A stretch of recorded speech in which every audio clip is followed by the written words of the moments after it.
Commander Patrick Dunn, United States Navy.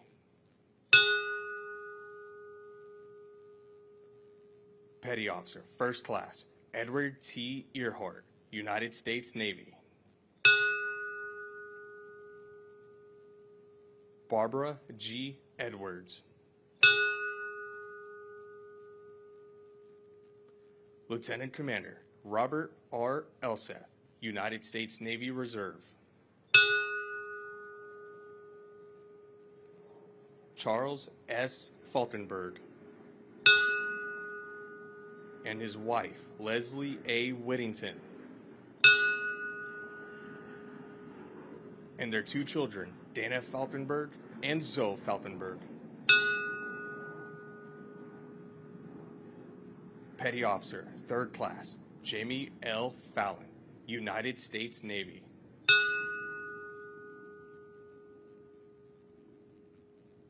J. Joseph Ferguson. Amelia V. Fields.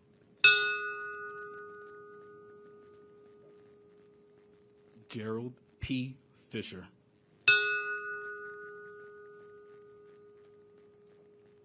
Darlene E. Flagg.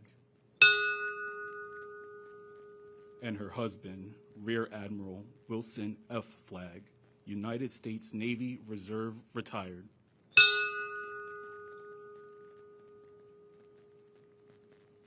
Petty Officer, Second Class, Matthew M. Flacco, United States Navy.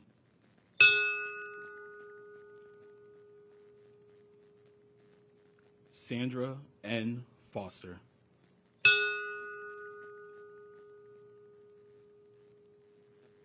First Lieutenant Richard P. Gabriel, United States Marine Corps, retired.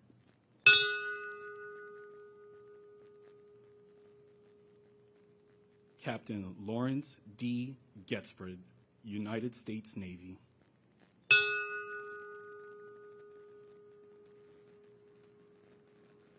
Cortez Gee.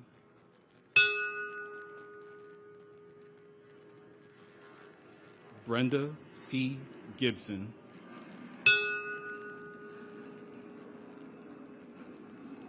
Colonel Ronald F.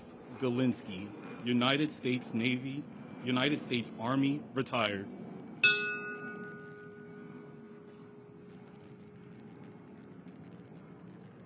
Ian J. Gray.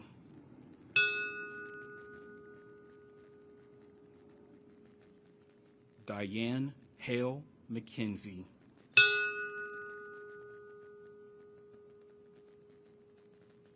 Stanley R. Hall.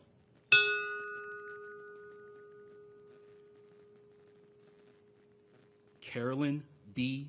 Hammond.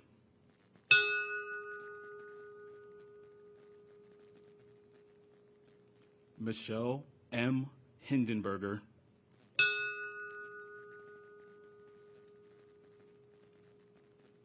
Sheila M. S. Hine.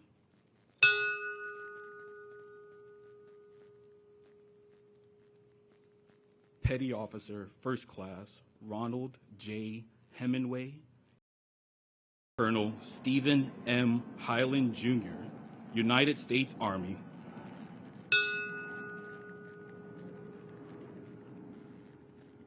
Lieutenant Colonel Robert J. Heimel, United States Air Force, retired.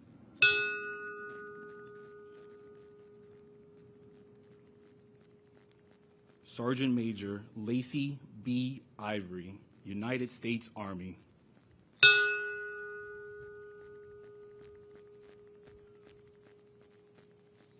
Brian C. Jack.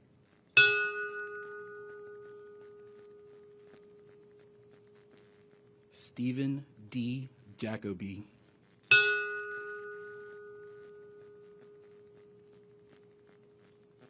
Lieutenant Colonel Dennis M. Johnson, United States Army.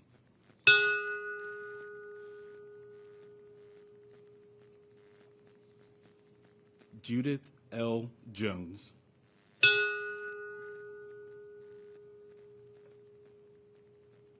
Anne C. Judge.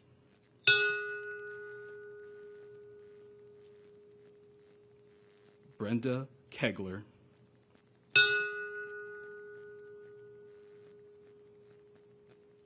Chandler R. Keller.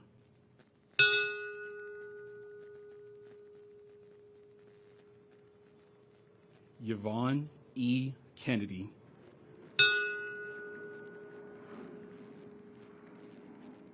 Norma Cruz Khan.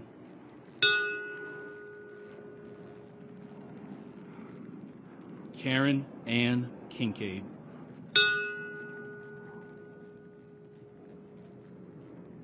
Lieutenant Michael S. Lamanna, United States Navy.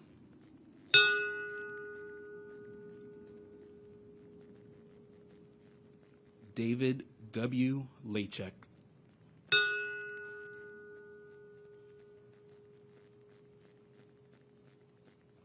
Dong Chu Lee.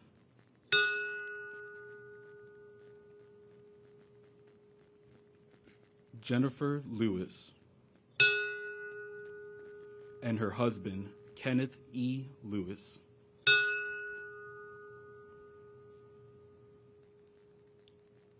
Samantha L.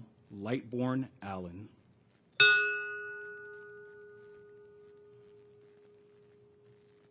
Major Stephen V. Long, United States Army.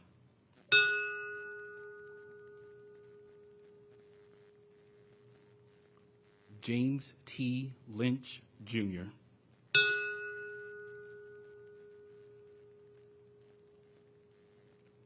Terrence M. Lynch.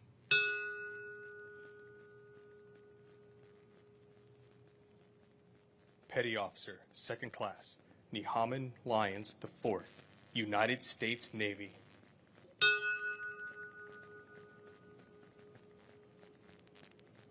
Shelley A. Marshall.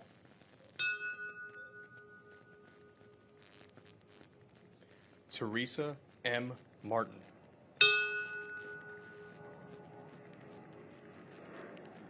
Ada L. Masonacker.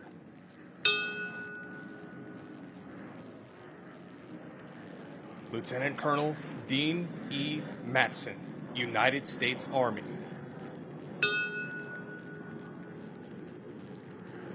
Lieutenant General Timothy J. Maud, United States Army.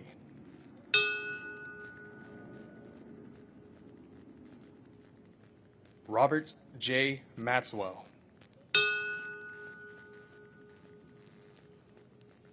Renee A. May.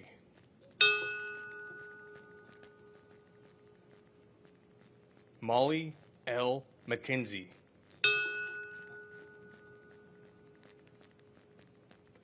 Dora Marie Manchaka.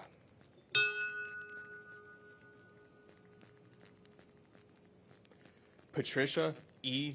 Midley.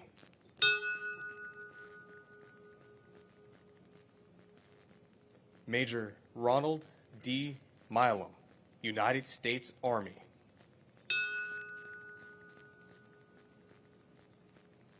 Gerard P. Moran, Jr.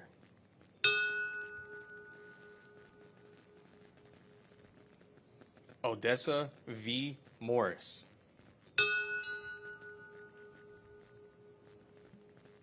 Petty Officer, First Class, Brian A. Moss, United States Navy.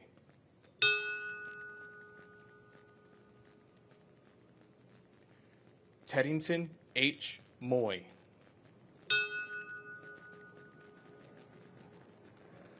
Lieutenant Commander Patrick J. Murphy, United States Navy Reserve.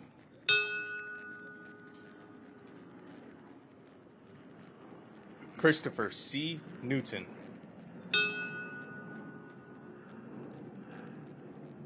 Con Nok Nguyen.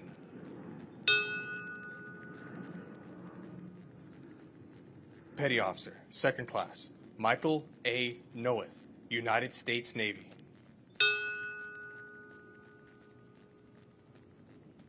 Barbara K. Olson.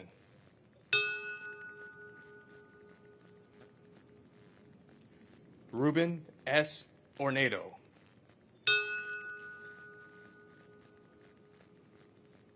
Diana B. Pedro.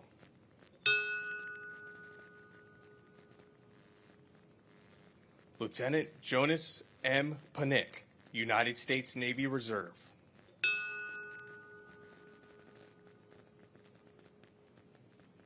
Major Clifford L. Patterson, Jr., United States Army.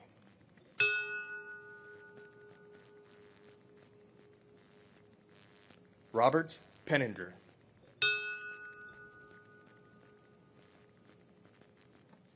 Robert R. Ploder III.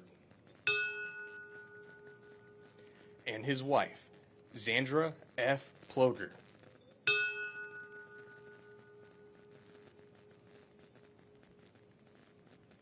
Lieutenant Darren H. Ponsell, United States Navy Reserve.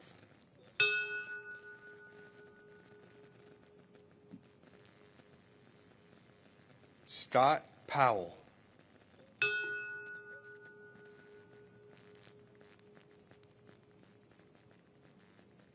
Captain Jack D. Punches, United States Navy, retired.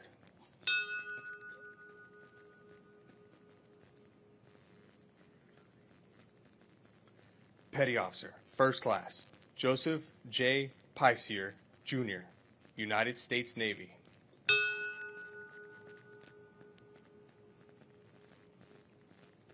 Lisa J. Raines.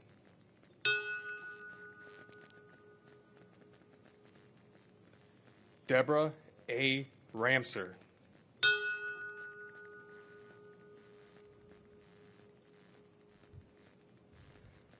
Rhonda Sue Rasmussen.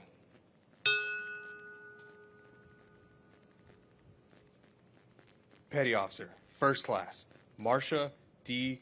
Ratchford, United States Navy.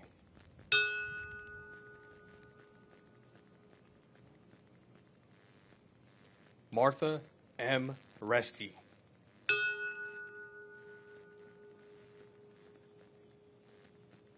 Todd H. Rubin.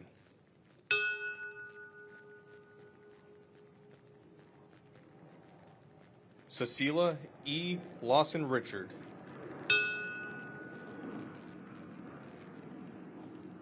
Edward V. Rowenhorst.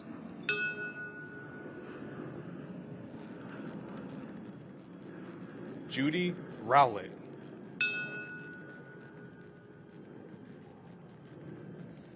Sergeant Major Robert E. Russell, United States Army, retired.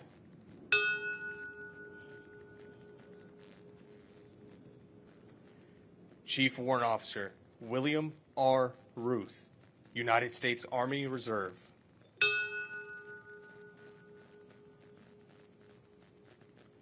Charles E. Sabin, Sr.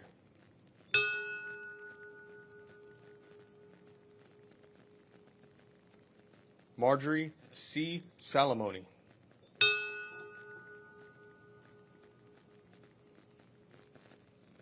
John P. Sammartino.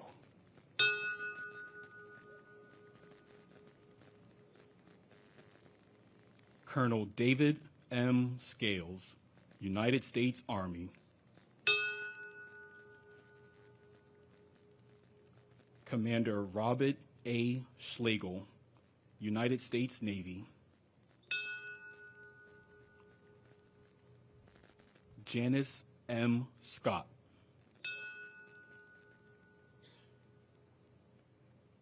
Lieutenant Colonel Michael L. Selves, United States Army, retired.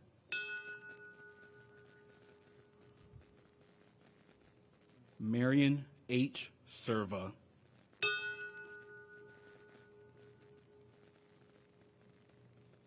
Commander Dan F. Schnauer, United States Navy.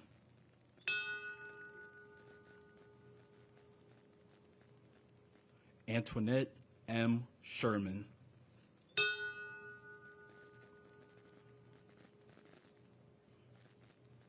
Diane M. Simmons.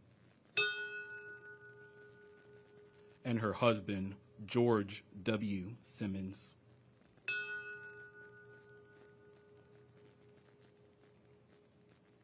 Donald D. Simmons.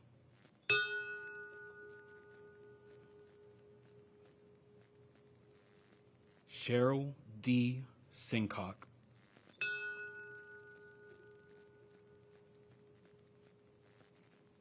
Chief Greg H. Smallwood, United States Navy.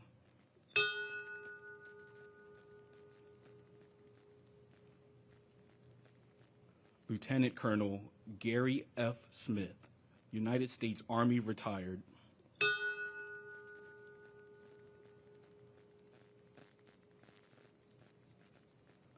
Mary Ray Sopper.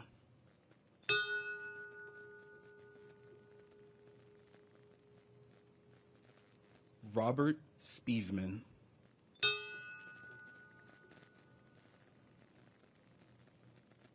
Patricia J. Statz.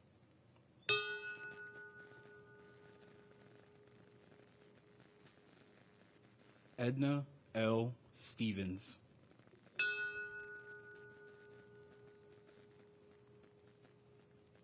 Norma Lang Sturley.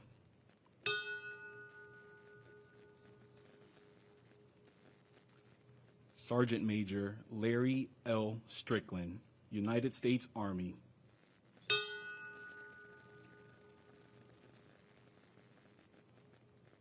Hilda E. Taylor.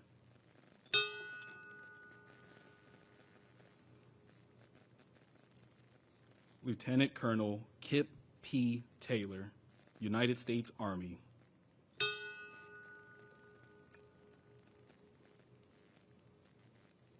Leonard E. Taylor.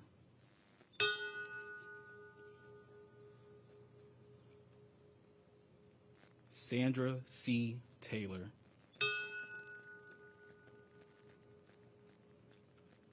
Sandra D. Teague.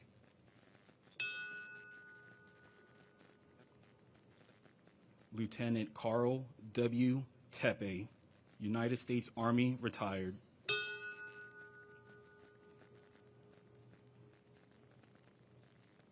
Sergeant Tamara C. Thurman, United States Army.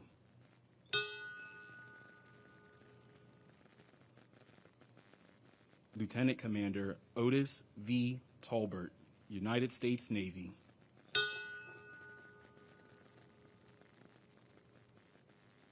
Staff Sergeant Willie Q. Troy, United States Army, retired.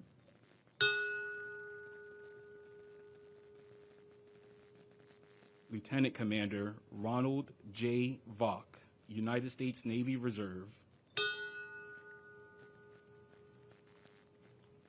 Lieutenant Colonel Karen J. Wagner, United States Army.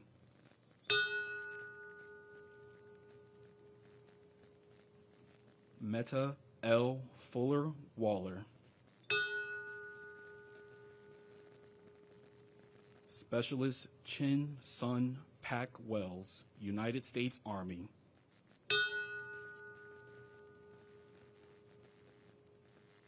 Staff Sergeant Maudlin A. White, United States Army. Sandra L. White. Ernest M. Wilshire. Lieutenant Commander David L. Williams, United States Navy.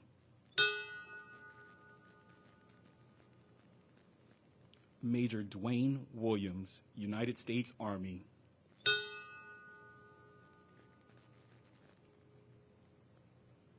Chief Marvin Roger Woods, United States Navy, retired.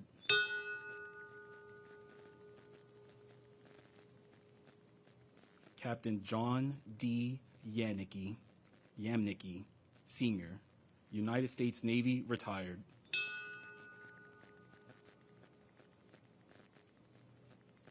Vicky Yancey.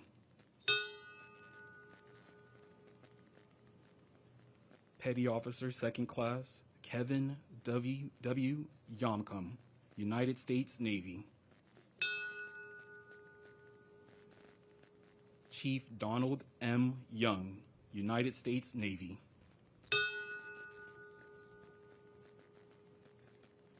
Edmund W. Young, Jr. Lisa L. Young.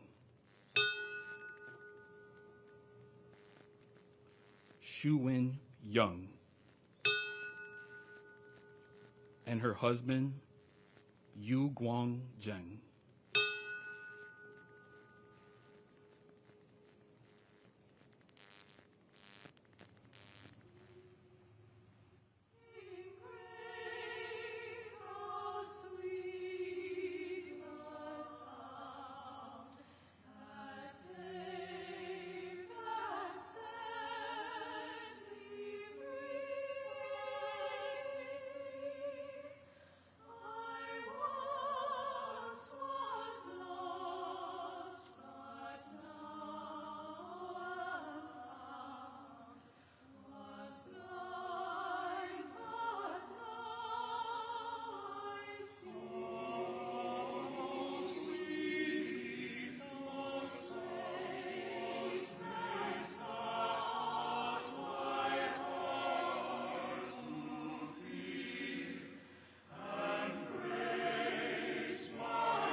Ladies and gentlemen, please stand for the invocation provided by the Chief of Navy Chaplains, Rear Admiral Gregory Todd.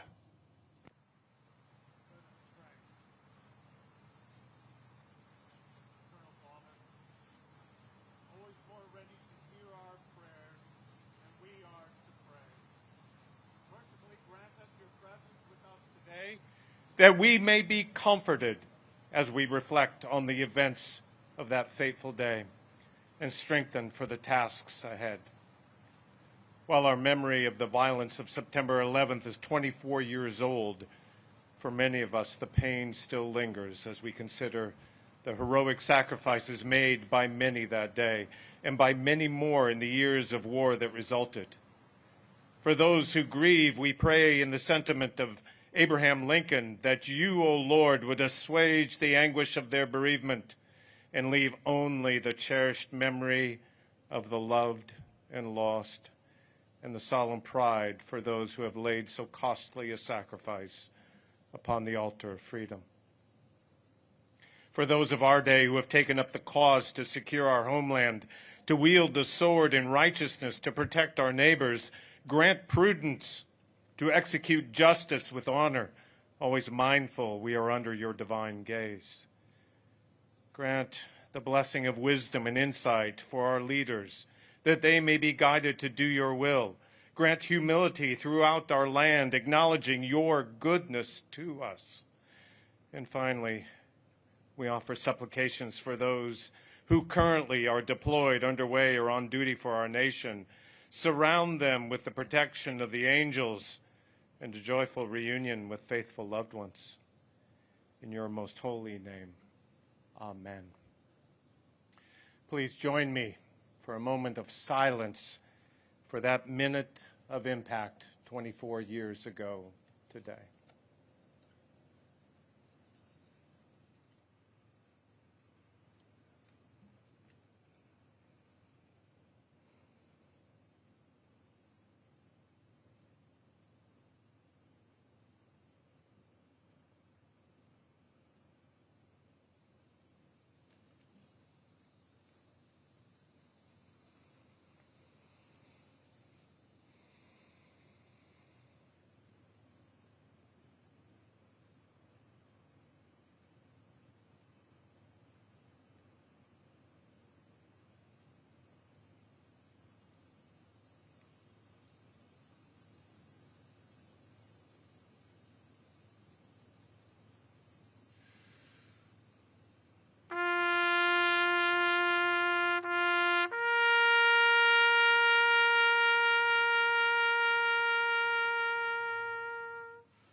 Ladies and gentlemen, please be seated.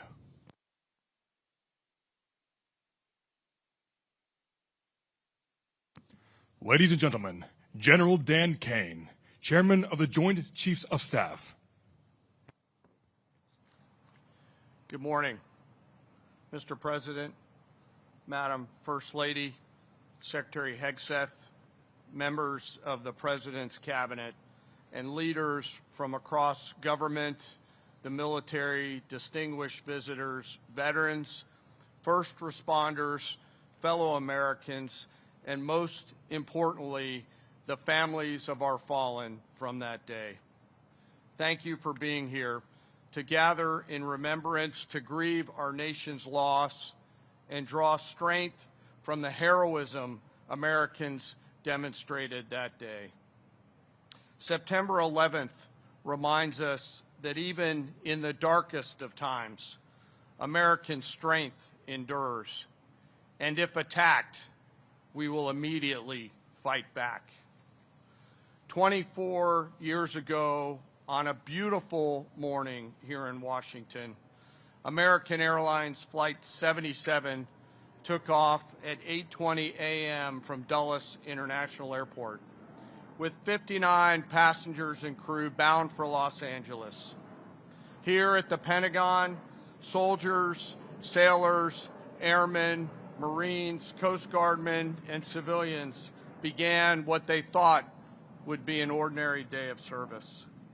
They kissed their loved ones goodbye, dropped kids off at daycare, and commuted in here for another day of duty, having no idea what they were about to face.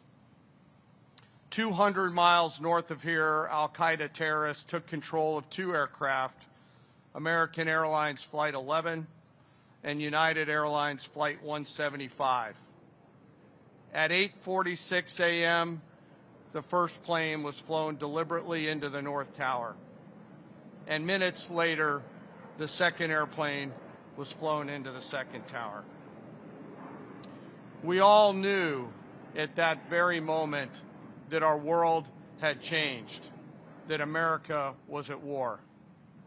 And then at 9:37 a.m., just moments ago, 24 years ago, American Airlines Flight 77 ripped through the west wall here at the Pentagon, where our flag outside the building now hangs.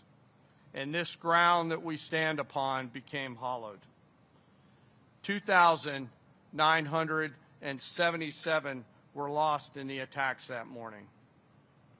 The conventional wisdom is that our nation went to war weeks later in Afghanistan. The truth is, we went to war immediately, and America started to fight back before the attack was even over.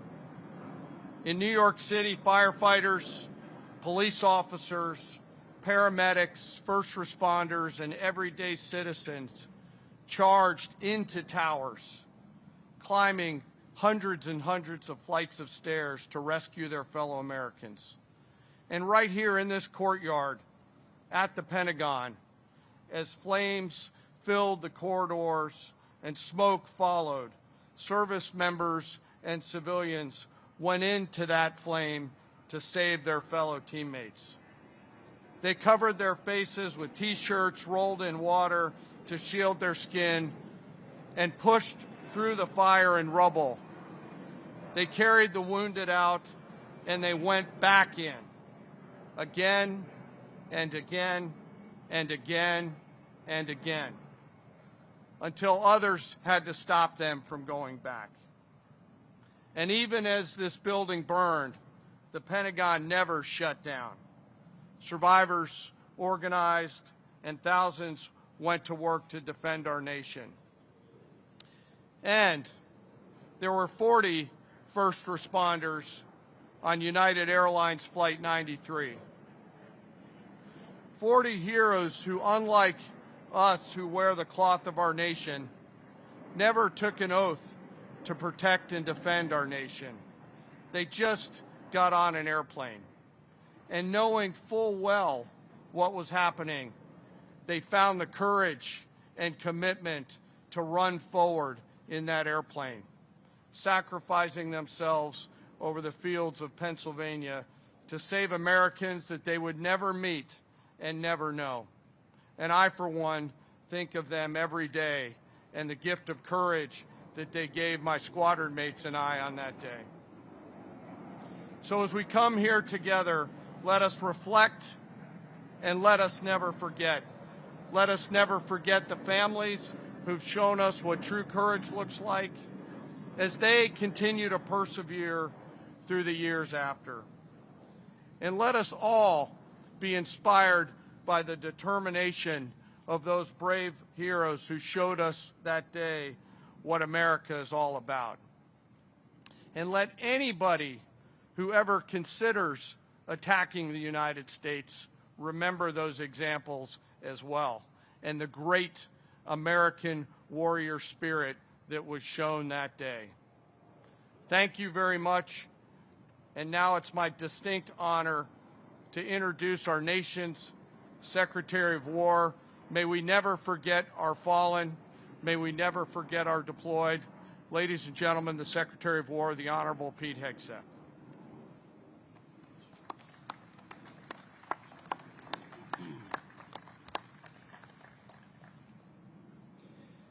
24 years ago, Islamist terrorists massacred nearly 3,000 innocent American lives in New York City, Shanksville, Pennsylvania, and right here at the Pentagon.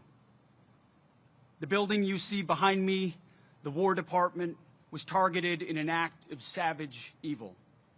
And today on these hallowed grounds, we gather to honor those victims and heroes with the resolve to never forget. We gather to pay tribute to the first responders who charged into the flames and up the stairs, to those trapped on planes fighting their final fight, and to the families whose lives were forever altered by that fateful day. Like everyone in this audience, I remember exactly where I was when that first tower was struck. A college junior with a fresh set of Army fatigues in my dorm room closet, having just joined Army ROTC. Like too many Americans, I was naive to the threats brewing abroad and infiltrating our shores. But from that day forward, I felt an unshakable call to action, a duty to defend our sacred homeland with everything I had. Like all of you, 9/11 was the ultimate validator to serve. But I was not alone. An entire generation of warriors stepped forward, willing to pay the ultimate price to exact retribution and secure our country. Forged in the crucibles of Afghanistan and Iraq, we stood watch in distant lands on dangerous missions, often, in retrospect, nebulous missions, all to secure our people and so we could live in peace. War is an enduring aspect of the human condition, a tool that, when wielded wisely, ruthlessly punishes enemies intent on terrorizing or subjugating our nation. War must not become a mere tool for global social work, eager to risk American blood and treasure for utopian fever dreams. We should hit hard, wreak vengeance, and return home. For 2 decades, our warriors fought with valor every day, far from home, even though sometimes their leaders gave them nation-building missions and half-baked exits. Thankfully, today, we have an American military that President Trump has now rebuilt twice.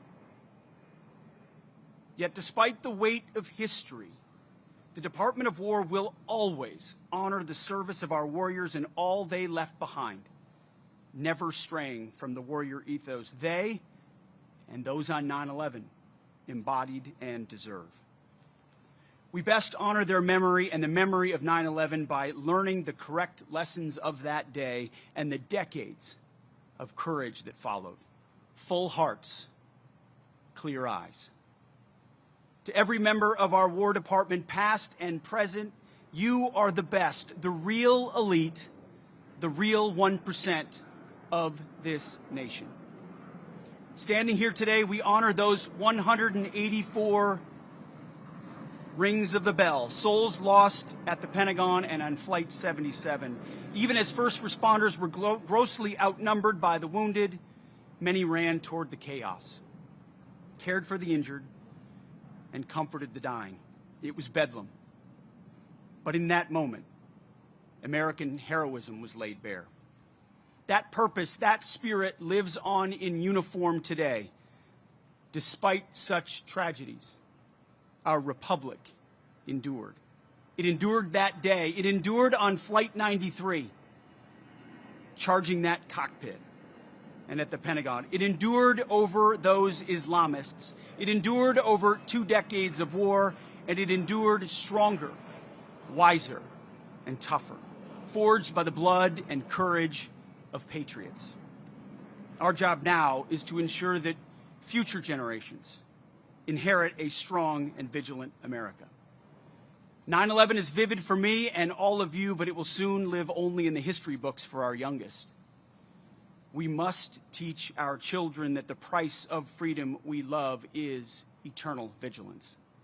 Instill in them the importance of upholding America's Constitution, holding tight to our freedom and our faith, and relentlessly pursuing our enemies. Prepare them to defend this nation by the ballot, the wallet, and when necessary, the cloth of our country, because the world remains a viper's nest. It requires us.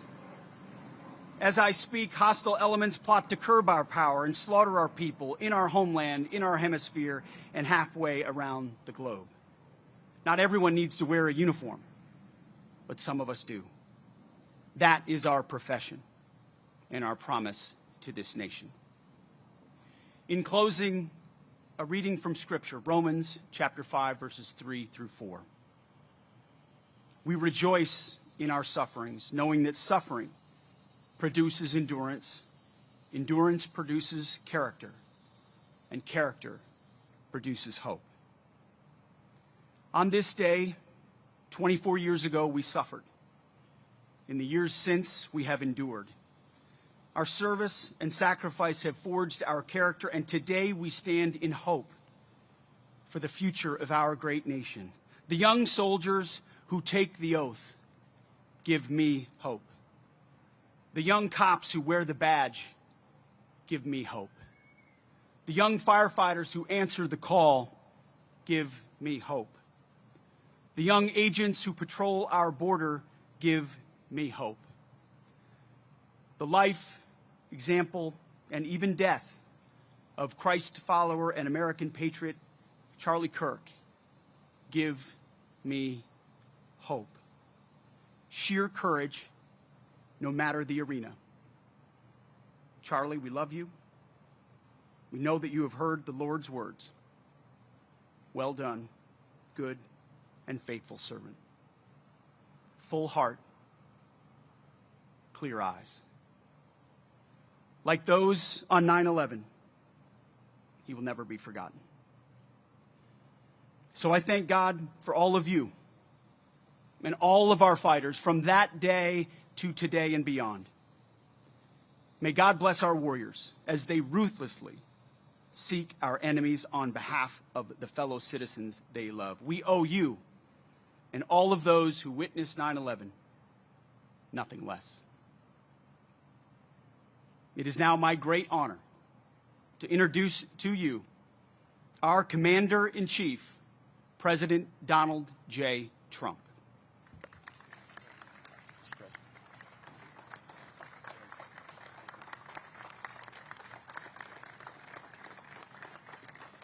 Thank you. Thank you very much, everybody. Thank you very much. Before we begin, let me express the horror and grief so many Americans at the heinous assassination of Charlie Kirk have felt. Charlie was a giant of his generation, a champion of liberty, and an inspiration to millions and millions of people. Our prayers are with his wonderful wife, Eric, and his beautiful children. Fantastic people they are. We miss him greatly, yet I have no doubt that Charlie's voice and the courage he put into the hearts of countless people, especially young people, will live on. I'm pleased to announce that I will soon be awarding Charlie Kirk posthumously the Presidential Medal of Freedom. The date of the ceremony will be announced, and I can only guarantee you one thing, that we will have a very big crowd, very, very big. Thank you, my fellow Americans. 84 years ago this morning, the banks of the Potomac were filled with the clamor of construction workers who broke ground on the building now known as the Pentagon on September 11th, 1941. At the time, it was the biggest building ever built. From that moment forward, this structure stood as a monument to American strength, power, and cherished American freedom. Exactly 6 decades later, on September 11th, 2001, those same walls, built with the sweat and muscle, blood of our parents and grandparents, were scarred by flame and shaken by terror as our country came face to face with pure evil. On that fateful day, savage monsters attacked the very symbols of our civilization. Yet here in Virginia and in New York and in the skies over Pennsylvania, Americans did not hesitate. They stood on their feet and they showed the world that we will never yield, we will never bend, we will never give up, and our great American flag will never, ever fail. That terrible morning 24 years ago, time itself stood still. The laughter of school children fell silent. The rush of our traffic came to an absolute halt. And for 2,977 innocent souls and their families, the entire world came crashing down so suddenly. In the quarter of a century since those acts of mass murder, 9/11 family members have felt the weight of missed birthdays and empty bedrooms, journals left unfinished and dreams left unfulfilled. To every member that still feels a void every day of your lives, the First Lady and I unite with you in sorrow. And today, as one nation, we renew our sacred vow that we will never forget September 11th, 2001. Amid the horror of that morning, some used cell phones and office lines to whisper their final words to those who mattered most. They whispered indeed. At 8:59 a.m. aboard United Flight 175, Brian Sweeney called his wife, Julie. He told her, "Do good, go have good times. I totally love you. I'll see you again. I'll meet you up there." 4 minutes later, his plane hit the south tower of the World Trade Center. At 9:12 a.m. aboard American Airlines Flight 77, Renee May called her mom. Just the day before, Renee had learned that she was 7 weeks pregnant, but she never got the chance to share the news. She simply said, "I love you, Mom." 25 minutes later, Renee's plane struck the Pentagon. So violent, a strike it was. At 9:53 a.m. aboard United Flight 93, Elizabeth Waineo called her stepmom. They're getting ready to break into the cockpit. What do I do? I love you so much. They're going to break in. 10 minutes later, Flight 93 ended in the hallowed field near Shanksville, Pennsylvania. At 10:25 a.m., Tom McGinnis was trapped on the 92nd floor of the North Tower when he told his wonderful wife, Elena, on the phone, "There are people jumping from the floors above us. If we get out of here, it'll be a total miracle. I love you, darling. Take care of Caitlin, beautiful daughter." 3 minutes later, the tower fell. Out of the ash, we witnessed the awesome power of that incredible love. We've seen it rise again. Out of the wreckage, we watched unbelievable courage suddenly take form. And out of the darkness, we saw the timeless truth of American character shine for the world to see. In America, we take blows, but we never buckle. We bleed, but we do not bow. And we defy the fear, endure the flames, and emerge from the crucible of every hardship stronger, prouder, and greater than ever before. Last year, we were a dead country. Now we have the hottest country anywhere in the world. In New York, there were heroes like Chuck Costello, a 46-year-old elevator mechanic, and a member of the Knights of Columbus. He selflessly ran into the World Trade Center to free people trapped in the elevators. His body was not found until the following January, deep under the debris. While going through his belongings, Chuck's widow, Mary, a phenomenal woman, discovered a personal prayer written in his own words, "Help me to light the way for those in the dark, and when I enter the darkness, let me not panic, but patiently wait to remember the light." Beautiful words. When the time came, Chuck ran boldly into the darkness of hell on earth, and now he shines in the light of heaven above. We remember him this morning. That day we learned that the American heroic spirit was all around us. We saw it in the police officers, the great firefighters, the service members here at the Pentagon, and in the hearts of every American who answered history's call. One such hero was Army Sergeant First Class Steve Workman, who was on the edge of the impact zone when this incredible Pentagon was hit. He was right there.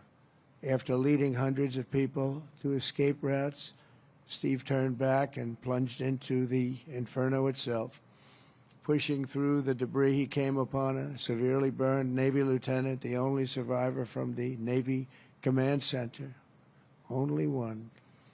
The wounded lieutenant looked into Steve's soul and said, "Don't let me die." Steve replied, "I won't. I've got you. Just hang on." He wheeled the lieutenant out of the wreckage on the back of a maintenance cart before getting in the ambulance and taking him to Walter Reed Hospital. That man Steve saved, Lieutenant Kevin Schaefer, went on to join the elite team of CIA operatives who located Osama bin Laden. Steve, you're an American hero. We appreciate it. We appreciate what you've gone through. Please stand. Please stand. Where are you? Oh, good-looking man. You're a good-looking guy. You remember that day. You remember that day. Good. Thank you very much, Steve. That was something. That was something. In the years that followed, America's warriors avenged our fallen and sent an unmistakable message to every enemy around the world. If you attack the United States of America, we will hunt you down and we will find you. We'll go all over this sometimes magnificent earth. We will crush you without mercy and we will triumph without question. That's why we named the former Department of Defense the Department of War. It will be different. We won the First World War. We won the Second World War. We won everything before that and in between. And then we decided to change the name. Well, now we have it back to where we all want it. Everybody wanted it. Everybody is so happy to have it back.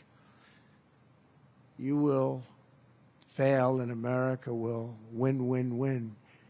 The enemy will always fail. 24 years have passed since that Tuesday morning in September, and an entire generation of Americans have come of age in a totally different world. While they cannot remember the agony of that day, they are carrying on the legacy of those who lost. Around 8:30 a.m. on the morning of the attacks, Army Lieutenant Colonel Kip Taylor sent an email to his friends and family describing the joys of fatherhood and his excitement for the upcoming birth of his unborn son. He wrote, "After you have kids, there are days that you just get going and you say, 'Hi, honey, I'm home.' What we do until that moment pales in comparison, but just that little statement, 'Hi, honey,' so American, so beautiful. But that's really the point of it all, isn't it?" An hour after he sent that email, Flight 77 flew into Colonel Taylor's Pentagon office and claimed the life of a very proud father and true patriot. 6 weeks later, on October 25th, 2001, Colonel Taylor's son, Luke, was born. Luke then tragically lost his mom to cancer when he was just 2 years old, leaving him to be raised by his father's brother. As a young boy, Luke asked his uncle about the folded flag on the bookshelf, and when he learned about his dad's decades of devotion to the Army and the horrors of September 11th, that's when he learned. Luke carried that memory with him and joined the ROTC as a college freshman. He graduated just last year, and I'm pleased to say he is with us today as a second lieutenant and doing very well. He's rising quickly. in the infantry preparing for Army Ranger School. The spitting image of his dad, they say, Luke says that every time he puts on a uniform, he feels connected to his father and to our country. But it was a father he never knew. Luke, your parents are together in heaven, and they could not be prouder of the man that they have produced. They produced you. Those two great people produced you. Luke, please stand.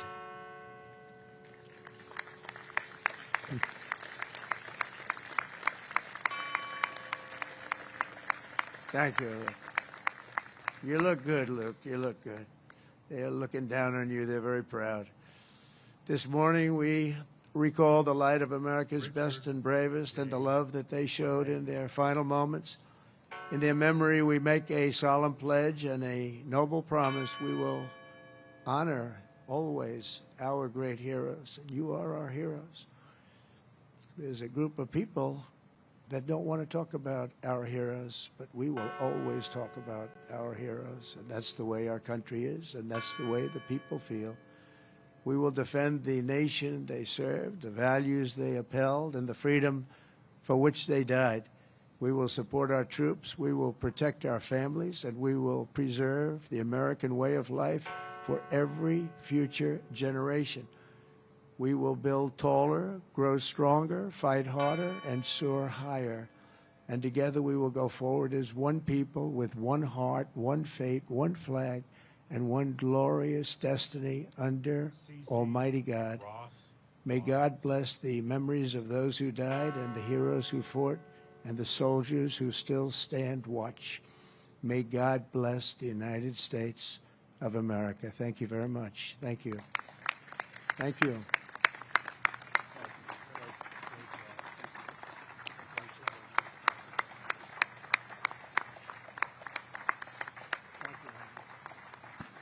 Ladies and gentlemen, please remain standing for the singing of God Bless America, and remain standing for the benediction.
Let us pray.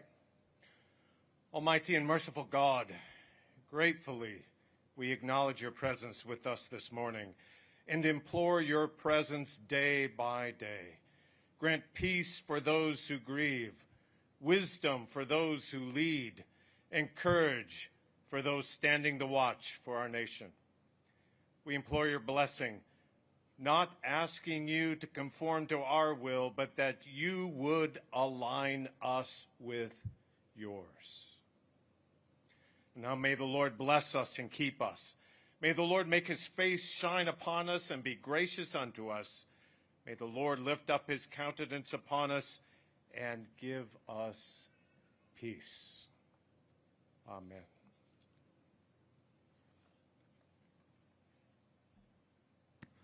Ladies and gentlemen, this concludes today's ceremony. Please remain seated until the departure of the official party. Thank you for joining us this morning. The Pentagon Memorial and the Pentagon Memorial Chapel are open until 12 p.m.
Thank you very much, everybody. Very similar writing. Thank you. Thank you very much.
The wall that continues to bring us together is separated by little gaps between each of the names. It's designed that way by Paul to remind us that these are individuals, but the wall as a whole represents the unity of their decision. So, Holy One, we seek your guidance. We seek inspiration, knowledge, and hope. We seek your guidance as we persist in our efforts to affirm that life always triumphs, that life continues even amid heinous terrorist acts. And we humbly gather here with the hope that our lives may change as well. Small changes, but changes nonetheless. Be with us then as we continue throughout this day, throughout this ceremony. Comfort us and confront us.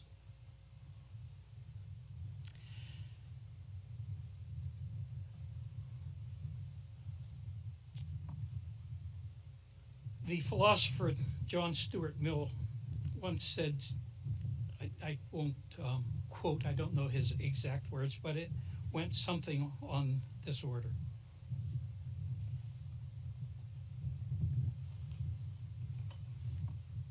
Evil needs nothing more to succeed than this,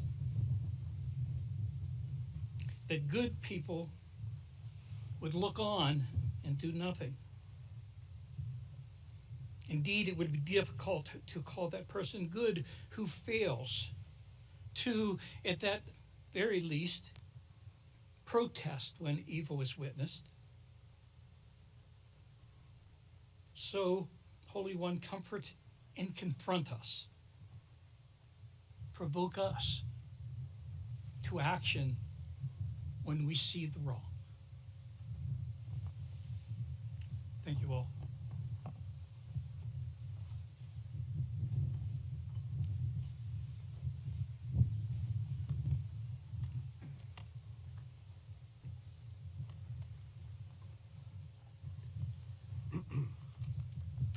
Thank you, Reverend Way. It was absolutely beautiful. The 40 brave men and women aboard Flight 93 were among other heroes to emerge on that tragic day. One does not have to look far to inspiring stories of tremendous strength and resiliency in the face of terror. Future generations learning about the events of September 11th can find countless examples here at Flight 93 National Memorial, in New York, and at the Pentagon of ordinary people who willingly risked their own lives in an effort to help and save others. Their actions on that morning and the days that followed represent the very best of humanity, and we are forever grateful for their acts of courage. We remember them and the 2,977 individuals whose lives were lost at the World Trade Center and at the Pentagon that day. The men and women at Flight 93 National Memorial are honored to work side by side with many individuals and groups to ensure that they are never forgotten. I wish to highlight several of those neighboring organizations this morning. Patriot Park honors the 7,072 American service members who gave their lives in the global war on terror. While the Remember Me Rose Garden, a beautiful living tribute to the passengers and crew members of Flight 93, furthers our collective efforts to honor the 40 heroes. A visit to these sites provides additional opportunities for visitors to Flight 93 National. A visit to these sites provides additional opportunities for visitors to Flight 93 National Memorial to pay tribute to America's heroes. And finally, the September 11th National Memorial Trail. Founded by David Brickley, who is joining us this morning, this trail, ladies and gentlemen, this trail brings walkers, runners, and cyclists to this site as part of a 1,500-mile system which connects the three 9/11 attack sites. We thank David and all of our partners for their efforts in developing new ways to pay tribute to those lost in the terrorist attacks of September 11th. We thank these proud and patriotic organizations and local businesses who go above and beyond year-round at the memorial. Individuals like local business owner Danny Dively have exhibited tremendous pride and craftsmanship at the memorial and are greatly appreciated by staff, volunteers, and visitors. Danny and his wife Annie are joining us this morning for this very special ceremony, and for that, we are grateful. The dedicated work of so many ensures that the legacy of September 11th is carried on to the next generation forever. This includes the essential support of countless external partners such as the Pennsylvania State Police and other law enforcement agencies, the Somerset County Emergency Management Agency, state and local emergency medical services, the American Red Cross, the Salvation Army, and the National Weather Service, just to name a few. Every day, ladies and gentlemen, they work hand in hand with the National Park Service every year to conduct this beautiful memorial observance. We are continuously grateful for the willingness of so many to do all they can to honor and remember the 40 heroes and our nation now and forever.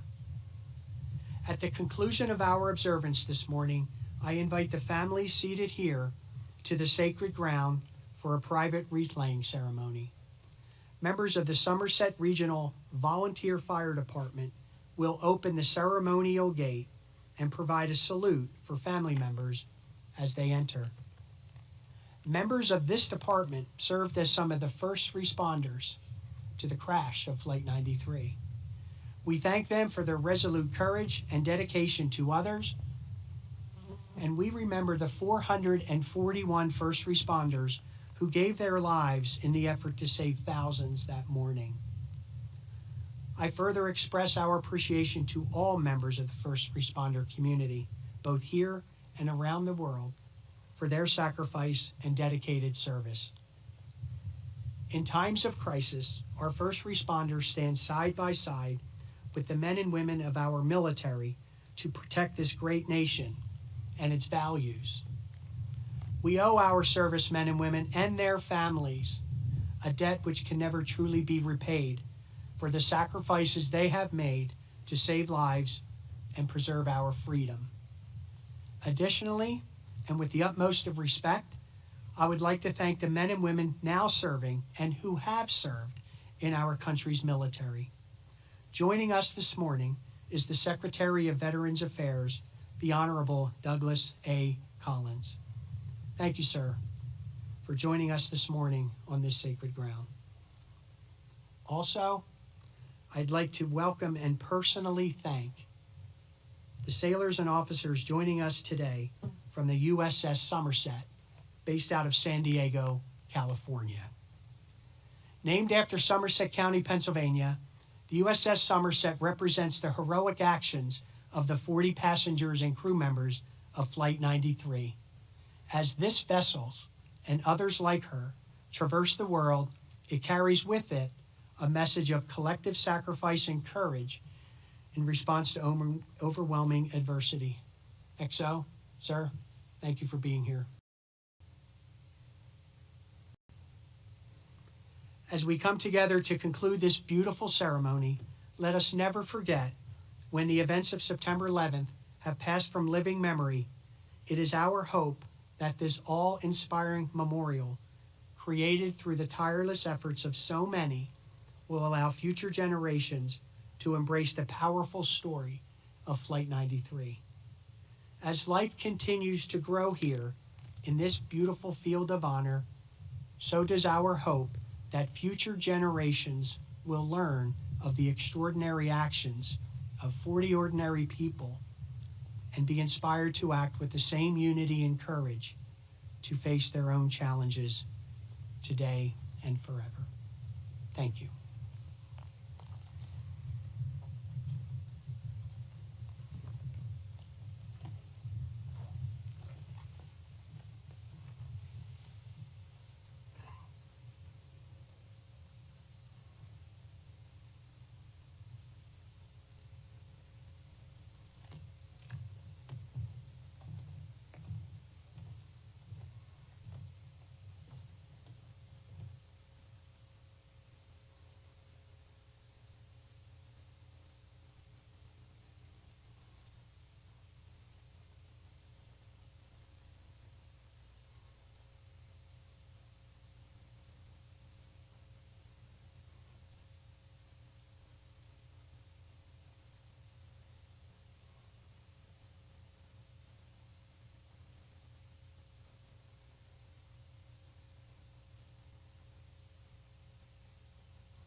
Jeremy Logan Gilk.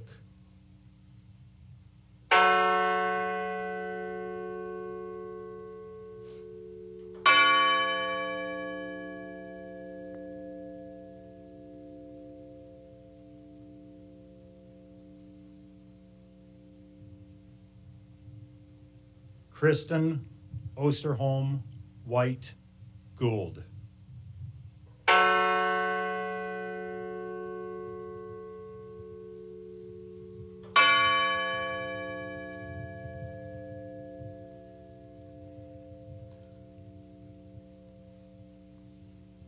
Lauren Catuzzi Grandcolas and unborn child.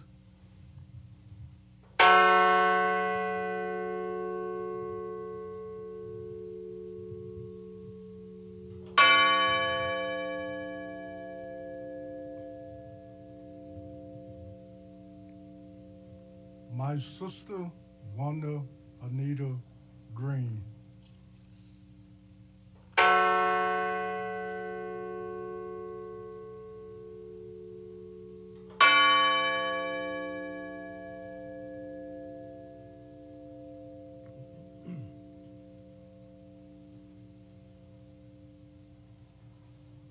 Donald Freeman Green.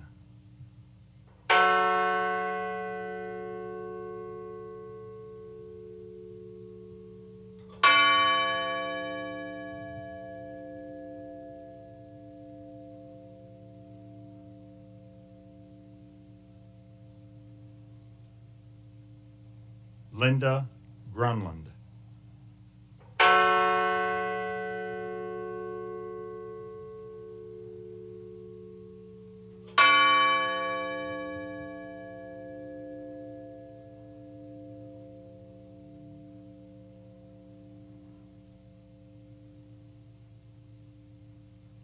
Richard J. Wadagno.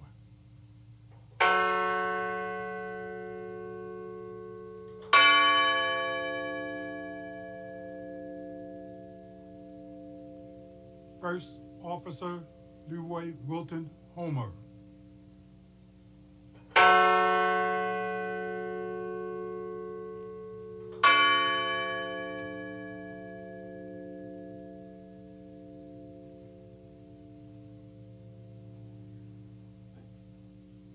My son, Toshia Kuge.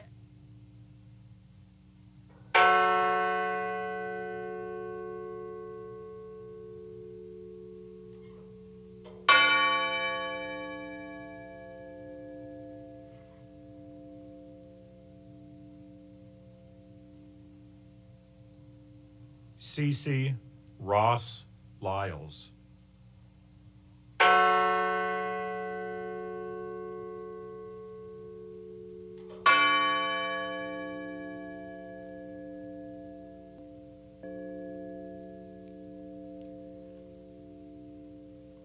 Louis Joey Nackey II.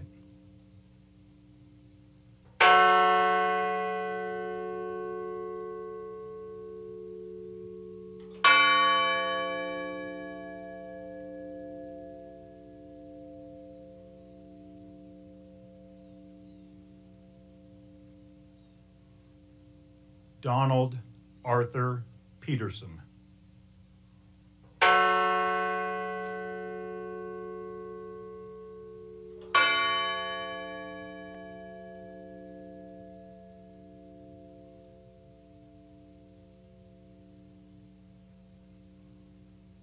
Jean Hoadley Peterson.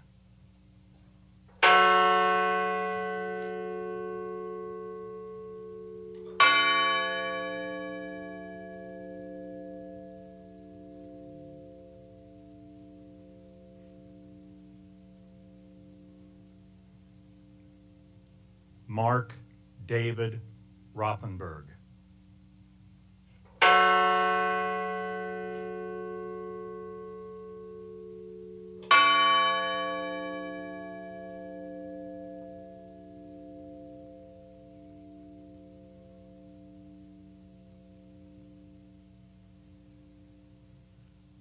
Christine Ann Snyder.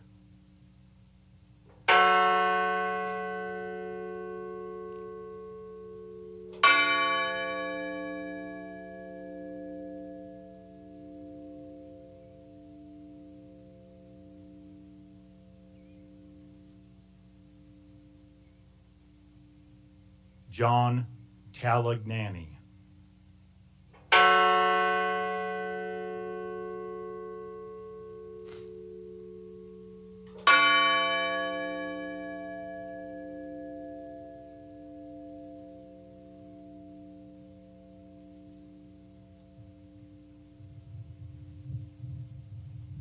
Honor Elizabeth Wenino.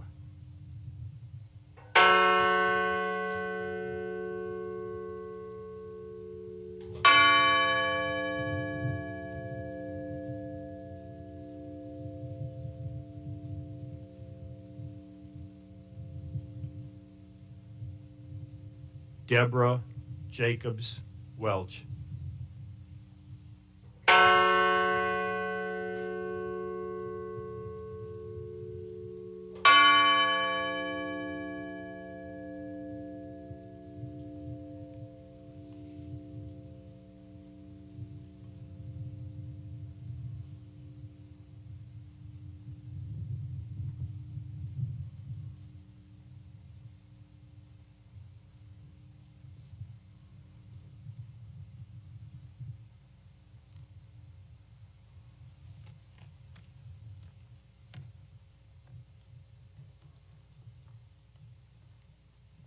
Thank you, Chet, Scott, Michael, and family members for that beautiful tribute to our 40 heroes.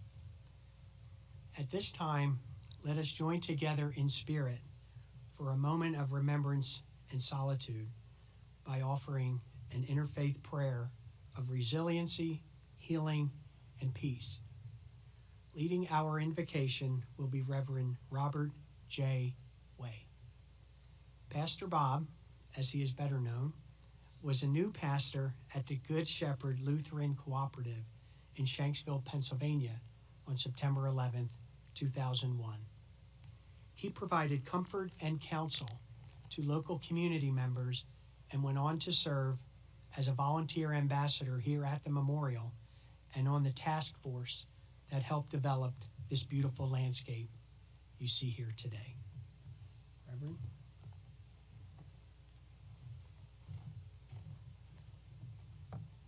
Good morning. Please join me in a moment of silence to honor the heroes of Flight 93 as a group, as we have just lifted them up individually.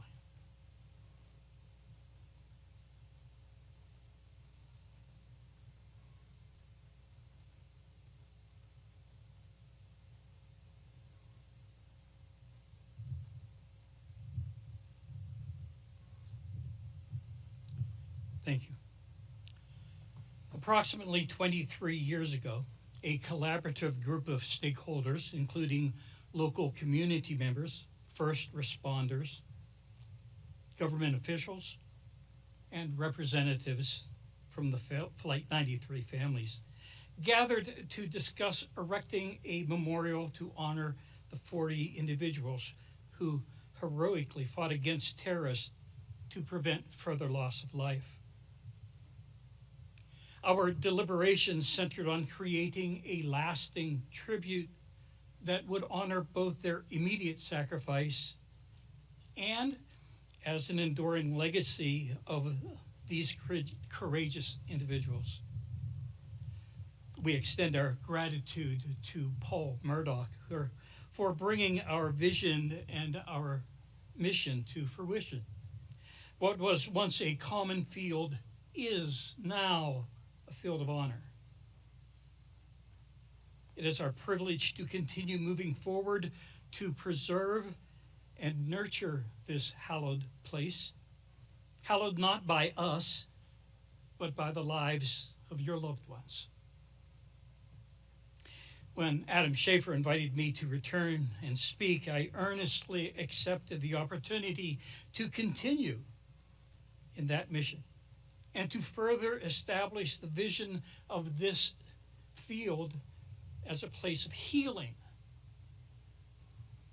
Looking back, we might think that the healing began with the excavation and the repair of the land at the crash site. But even that beginning had a deeper intent, that what we would ultimately accomplish would be to transform minds and to mend, to heal broken hearts and broken spirits. You see, from the memorial grove of trees with its sense of a diverse unity to the diverse species of wildflowers that grow and change from spring to fall in the fields behind us, from the small but noticeable changes to the landscape here, which we refer to as the bowl, which I've always envisioned as hands cupped to embrace all who enter, to this memorial wall with its design, signifying again the connectedness of individuals. The wall continues to bring many people together as a family. The vision is one of bringing us face to face with the acknowledgement that life, true life, is experienced in this place. So I ask you to join with me in a moment of silence, a moment of reflection.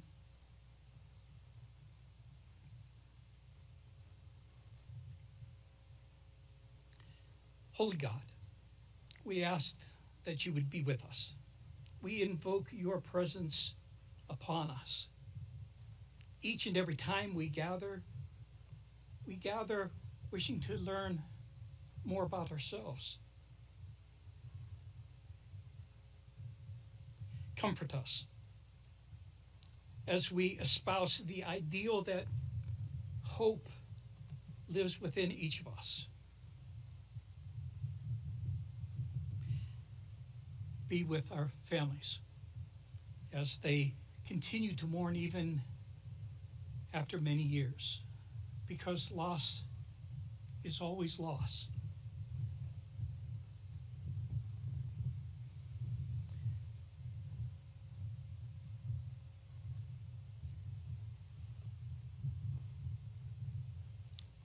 The wall that continues to bring us together is separated by little gaps between each of the names. It's designed that way by Paul to remind us that these are individuals, but the wall as a whole represents the unity of their decision. So, Holy One, we seek your guidance. We seek inspiration, knowledge, and hope. We seek your guidance as we persist in our efforts to affirm that life always triumphs, that life continues even amid heinous terrorist acts. And we humbly gather here with the hope that our lives may change as well. Small changes, but changes nonetheless. Be with us then as we continue throughout this day, throughout this ceremony. Comfort us and confront us.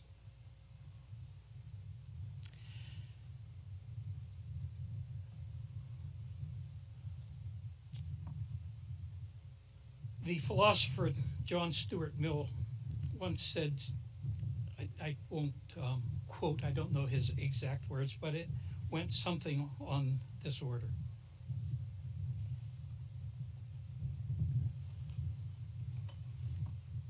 Evil needs nothing more to succeed than this: that good people would look on and do nothing. Indeed, it would be difficult to call that person good who fails to, at that very least, protest when evil is witnessed. So, Holy One, comfort and confront us. Provoke us to to action when we see the wrong. Thank you all.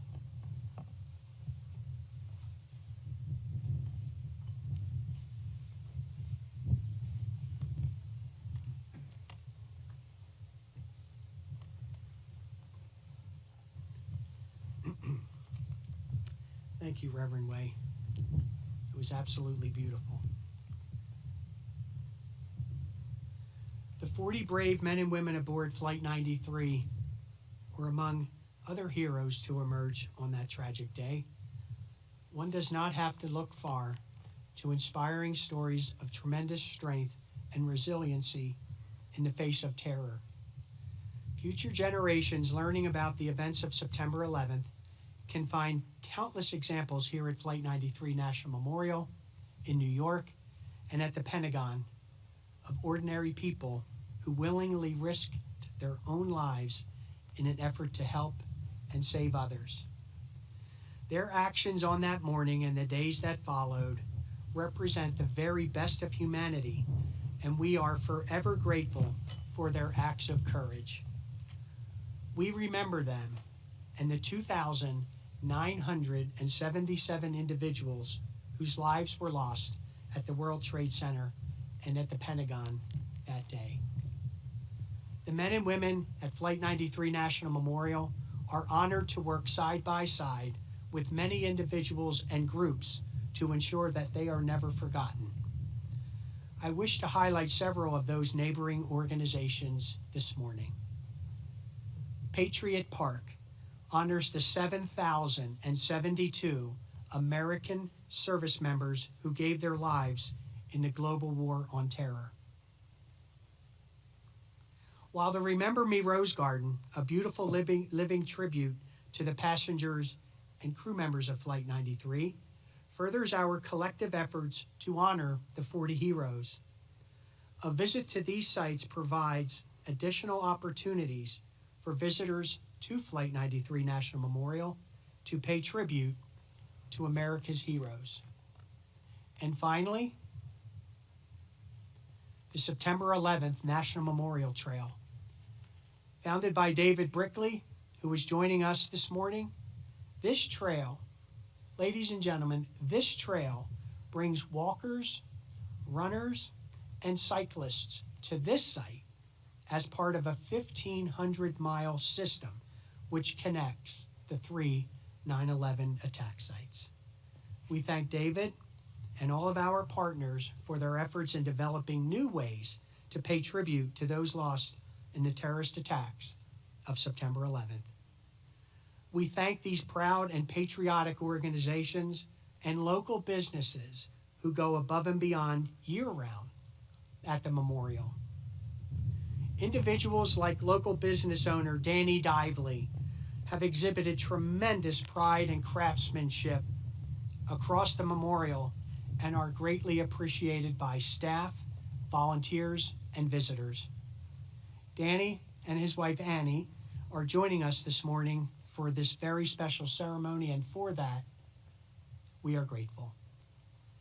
The dedicated work of so many ensures that the legacy of September 11th is carried on to the next generation forever.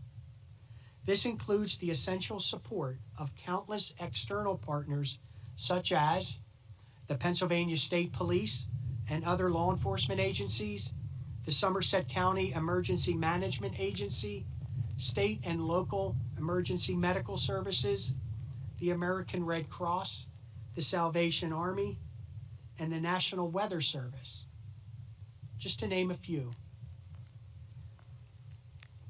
Every day, ladies and gentlemen, they work hand in hand with the National Park Service every year to conduct this beautiful memorial observance. We are continuously grateful for the willingness of so many to do all they can to honor and remember the 40 heroes and our nation now and forever.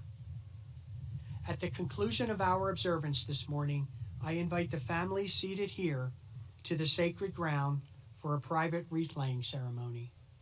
Members of the Somerset Regional Volunteer Fire Department will open the ceremonial gate and provide a salute for family members as they enter.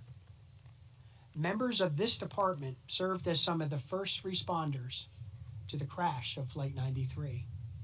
We thank them for their resolute courage and dedication to others, and we remember the 441 first responders who gave their lives in the effort to save thousands that morning. I further express our appreciation to all members of the first responder community, both here and around the world, for their sacrifice and dedicated service.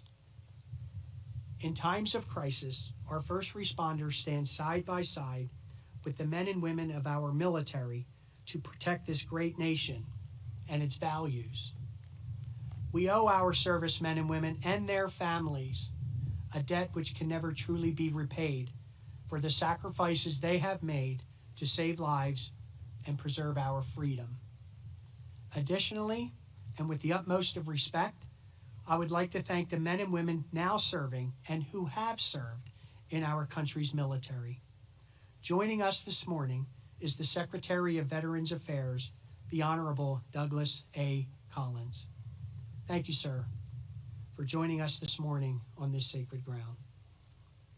Also, I'd like to welcome and personally thank the sailors and officers joining us today from the USS Somerset, based out of San Diego, California.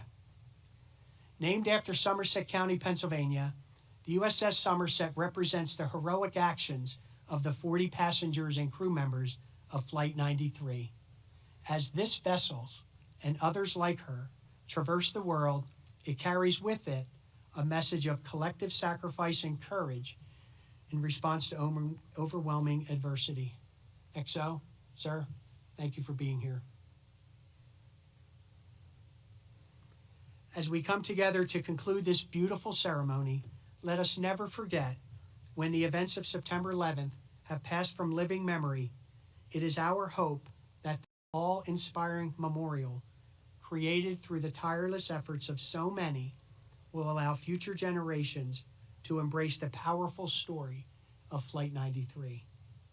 As life continues to grow here in this beautiful field of honor, so does our hope that future generations will learn of the extraordinary actions of 40 ordinary people and be inspired to act with the same unity and courage to face their own challenges today and forever. Thank you.